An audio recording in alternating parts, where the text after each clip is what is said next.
সমুদ্র আবহে রাজধানীর পুরনো মোটর স্ট্যান্ডের খানাখন্দ দশা পরখ করতে গেলেন আগরতলা পৌর নিগমের মেয়র দীপক মজুমদার। মেয়রের সঙ্গী ছিলেন আগরতলা স্মার্ট সিটি প্রকল্পের মুখ্য আধিকারিক শৈলেশ কুমার যাদব। পুজোর মুখে রাজধানী শহরের মূল কেন্দ্রকে উৎসব করে মানুষের কাছে কিছুটা ভদ্রস্থ জায়গায় ফিরিয়ে দিতে কসুর রাখছেন না পুর নিগম সহ সংশ্লিষ্ট কর্তৃপক্ষ। মেয়র বর্তমান চিত্র পরখ করে দেখে সংবাদ মাধ্যমের সামনে প্রতিক্রিয়া দিতে গিয়ে জানান, আমাদের মুখ্যমন্ত্রীও আমাদের নির্দেশ দিয়েছিলেন বিভিন্ন দপ্তরকে যেগুলো রাস্তায় কাজ করছিল সেই কাজগুলো সমাপ্ত করা যায় যত সম্ভব।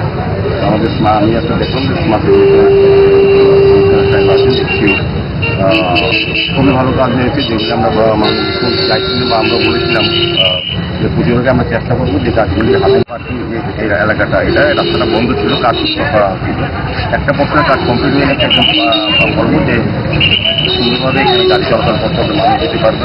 এটা আজকে উন্নতি করা দেওয়া হয়েছে। আজকে এই রাস্তাটা প্রায় 10 মিটার পাশে আছে, রাস্তাটা সলিড করা দেওয়া হয়েছে। পরবর্তী সময় পুজোর পর আমরা এখানে শুটিং করা হবে। ওই রাস্তাটা মেরামত করা হচ্ছে, দুটো রাস্তা ব্যবহার করা যাবে, এটা পাশাপাশি হবে। আজকে সেটা বন্ধ ছিল কাজের জন্য তার এটা ভিজিট করা এবং আগরতলার প্রতিটি রাস্তা যেখানে যেটা স্মার্ট সিটি ভিজিট করার কথা, যেটা পরিবর্তন করার কথা, নগরায়ণের কথা, অন্যদিনের করার কথা, বিভিন্ন ওয়ার্ডের কাজগুলি আমরা যদি বৃষ্টির মধ্যে মধ্যে চেষ্টা করা হচ্ছে যাতে সকলেই কাজ চালাই করা যায়।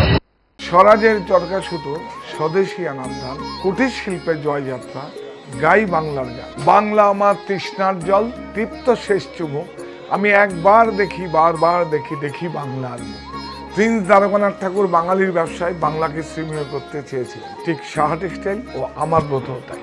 সাহা টেক্সটাইল 51/2 হিন্দুস্তান পার্ক আমার বাড়ি, হরিতলা বারাসাত, কাঁচরাপাড়া মণি এবং অনলাইন স্টোর বুনন এখন আগরতলায় কর্নেল চৌমুহনী।